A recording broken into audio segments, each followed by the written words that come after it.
OK. Maintenant, nous allons voir comment assigner les taux horaires aux enseignants. Parce que chaque enseignant du secondaire doit d'abord l'assigner les taux horaires et le nombre d'heures enseignées. Mais avant, on va revenir un peu sur le tableau de bord des enseignants ici. On vient au niveau du tableau de bord, on clique sur enseignant. Là, vous voyez ici, nous avons l'effectif l'effectif du personnel enseignant. Pour la direction, on a enregistré une personne. Pour le primaire, on a enregistré une personne. Au niveau des enseignants, on a inscrit deux personnes.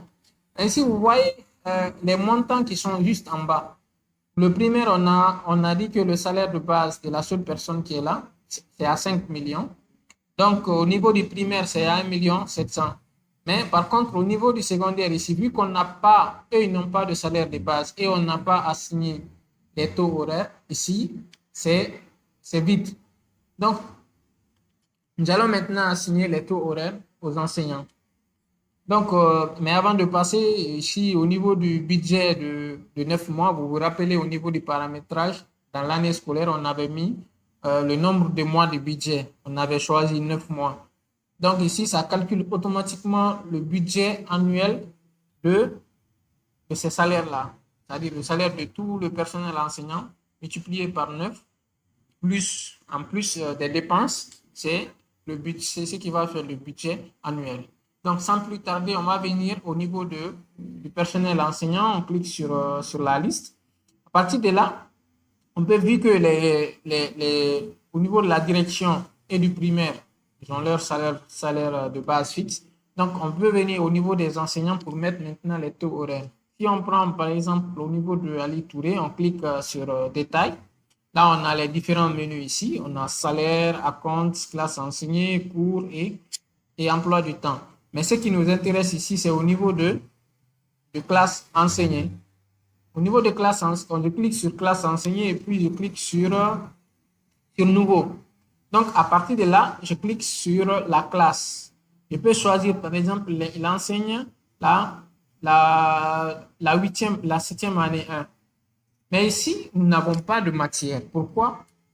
Parce qu'on n'a pas encore paramétré les matières. Voilà. Donc, nous n'avons pas encore assigné les matières aux classes. Donc, avant de mettre le taux horaire pour les enseignants, on doit d'abord créer des matières pour chaque classe. Donc, nous allons partir au niveau du paramètre pour créer les matières. Voilà. Je viens au niveau du paramètre, paramétrage, les classes. À partir d'ici, je sélectionne la 7e année 1. Je clique sur matière et puis je clique sur plus. J'ajoute maintenant ici anglais. Par exemple, A1. Matière, je peux mettre par exemple anglais. Coefficient, c'est 1 au collège. J'enregistre. Je peux aussi enregistrer pour la mathématique M1. Mathématique. Coefficient, là c'est 2. Je mets enregistrer. Je peux aussi mettre les autres matières. Par exemple, chimie, c'est 1.